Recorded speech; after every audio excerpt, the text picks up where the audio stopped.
Hello చిన్ని, ఆ, చెప్పు కానీ. ఏం చేస్తున్నావు? ఏం లేదు, ఇప్పుడే ఇంటికి వచ్చా. అవును, కానీ నీకొకటి చెప్పాలి చిన్ని. నాకు ఈరోజు సంగీత కలిసింది. రేపు వాళ్ళ ఇంటికి మన ఇద్దరిని డిన్నర్కి ఇన్వైట్ చేసింది. డిన్నరా? అసలు ఆమె డిన్నర్కి ఎందుకు ఇన్వైట్ చేసింది? నీకు చేసిన మోసం మర్చిపోయావా? అదేం లేదు చిన్ని, ఆమె ఇప్పుడు మారిపోయింది. అయినా ఆమె డిన్నర్కే కదా ఇన్వైట్ చేసింది.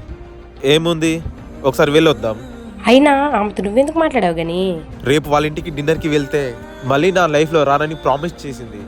గని ఆమె డిన్నర్కి పిలిచిందంటే ఏదో ఉంది. అవసరమంటావా? సర్లే కానీ ఆమె ఏమైనా ప్రాబ్లం క్రియేట్ చేస్తే నేను అస్సలు ఊరుకోను, చెప్తున్నా. సరేలే, రేపు కలుద్దాం. సరే, గుడ్ నైట్. Good night. రేపు ఒకసారి డిన్నర్కి వెళ్ళి వస్తే తర్వాత ఏ ప్రాబ్లం ఉండదు.